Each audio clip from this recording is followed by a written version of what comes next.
Olá, bom dia para quem é de bom dia, boa tarde para quem é de boa tarde, boa noite, boa madrugada para quem é da noite na madrugada.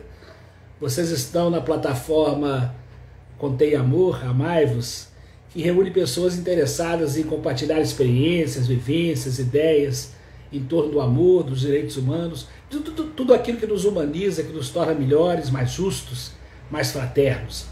Eu sou Eduardo Machado, sou educador, escritor, palestrante, e quero compartilhar com vocês aqui nesse canal algumas das minhas experiências depois de uma longa caminhada pelos caminhos da educação. Eu passei uma vida inteira na sala de aula, primeiro como aluno. Eu entrei aos 4 anos de idade para a escola e nunca mais saí.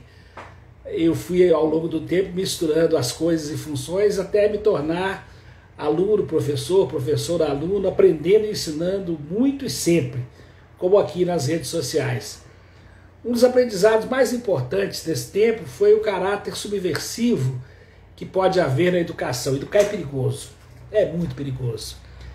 E uma das experiências que me ensinou sobre isso foi uma prova linear. O que é isso? Naquele dia, naquele horário, todas as turmas da série fazem as mesmas provas. E o professor que está na sala de aula aplica e fiscaliza. Naquele dia coube a mim as provas de biologia e de literatura. Eu não tenho nenhuma vocação para sentinela. Se dependesse de mim, inclusive, as provas todas seriam em grupo, misturando os alunos, o gênio da matemática trocando ideias de conhecimento com o craque na gramática e vice-versa. Porque na maioria das empresas hoje valoriza-se o funcionário que sabe trabalhar em equipe. E muitas escolas continuam colocando foco no individualismo. Mas tudo bem, eu respeitava as regras do jogo, o trabalho dos meus colegas, procurava cumprir com seriedade o papel que me foi dado. Começa a prova, eu peço aos alunos que, terminado o trabalho, coloquem as provas separadas por disciplina, na ordem de chamada, cada um no seu pacote.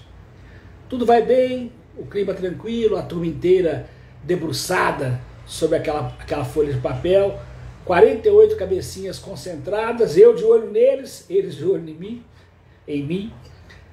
Uma hora depois, quase todo mundo já terminou a prova, já saiu da sala. Eu vou dar uma conferida nos pacotes para ver se não tem nada fora da ordem. Ao verificar o material, percebo que uma das provas está faltando. Uma aluna entregou a prova de literatura, mas a prova dela de biologia não está lá no pacote. Eu fico procurando ver se teve algum erro, algum engano, quando de repente a menina aparece na porta da sala, aflita. Professor, esqueci de entregar a prova de biologia, está aqui na mochila. A turma segue fazendo a sua prova, eu olho os olhos da menina, onde só vejo aflição. E entre nós dois, um segundo, uma fração de segundo de dúvida e de tensão. Se você fosse o professor ou a professora, o que você faria numa hora como essa? De verdade. Segue a cena. Eu pergunto à menina, o que houve, minha querida?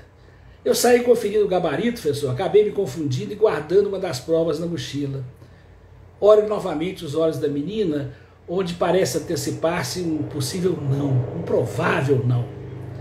Mas eu respondo, tudo bem, pode me dar a prova. Ela estende a folha, quase não acreditando. Tudo bem? Vai aceitar a prova? Claro. Você alterou alguma coisa do que tinha feito? Juro que não, professor. Então, pode ficar tranquila. Entrega a prova, resolvido o problema.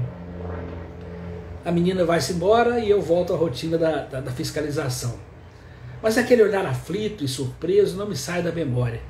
Quando o último aluno entrega o seu trabalho, eu vou para o intervalo sem deixar de pensar naquele incidente. Sinto-me chamado a fazer algo mais, dar um passo a mais, transformar aquela experiência num momento educativo para mim e para ela. Volto até a sala, onde a turma já retomou as aulas, chamo a menina e lhe entrego um bilhete onde eu escrevi. Isabela, era o nome da menina, Isabela. Quando você me falou sobre a prova esquecida, numa fração de segundo, 3 possibilidades passaram pela minha cabeça. Tudo bem, isso acontece, essa menina está falando a verdade, recebi a prova, resolvido o problema. Ou então, é um golpe premeditado, ela corrigiu o que precisava e está correndo o risco do professor comer a isca e ver o que dá. Terceiro ponto, foi realmente um esquecimento, mas ela se aproveitou para corrigir na prova o que precisava, antes de devolvê-la. Eu optei na hora pela primeira hipótese. Primeiro porque é o meu jeito de ser, eu confio.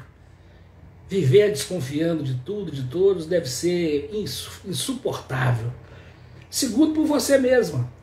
Estamos ainda no início do ano, não te conheço muito bem ainda, mas já aprendi a admirar o seu jeito participativo, a sua liderança positiva na turma, a sua alegria, sua capacidade de ser amiga e de fazer amigos.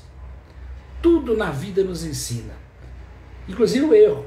Errado não é errar, errado é não aprender com os erros.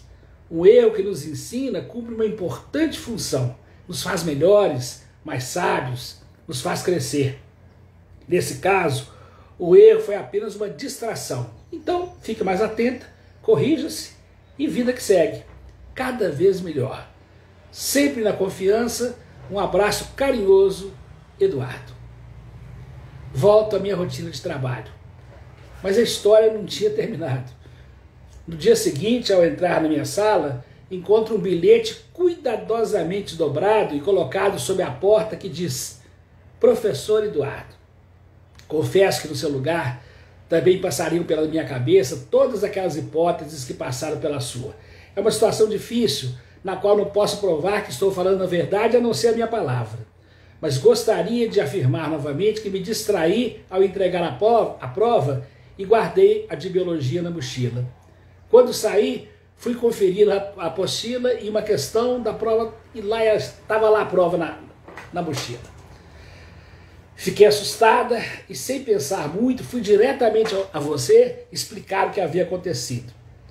Admito que eu não tinha muitas esperanças, pois em seu lugar eu teria as mesmas desconfianças. Entretanto, fui honesta ao falar que não havia corrigido nada, não mudei nada, não modifiquei uma vírgula sequer na minha prova. Fiquei super feliz por você aceitar minha prova. Mas, mais do que isso, pelo voto de confiança. Gostaria que você soubesse que isso teve muito valor para mim e que ao longo do ano e da vida eu tentarei mostrar que a sua atitude, que a chance que você me deu não foi em vão. Mais uma vez, muito obrigada, um grande abraço, Isabela. Olho para aquele papel, leio, releio e fico pensando. Educar é perigoso, confiar é perigoso, acreditar é perigoso, amar então, perigoso demais. Na verdade tinha razão meu conterrâneo Guimarães Rosa que dizia: viver é perigoso, mas é absolutamente essencial.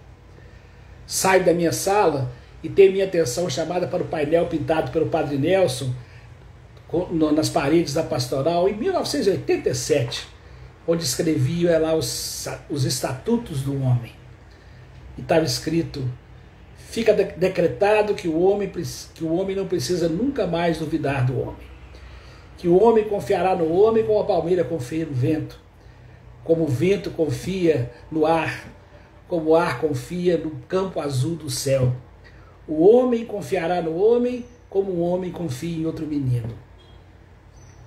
Aquele painel que estava ali todos os dias, naquele dia teve uma cor especial. Me deu vontade de escrever embaixo: o homem confiará no homem como o professor confia no seu aluno, como o aluno confia no seu professor. Um beijo para vocês.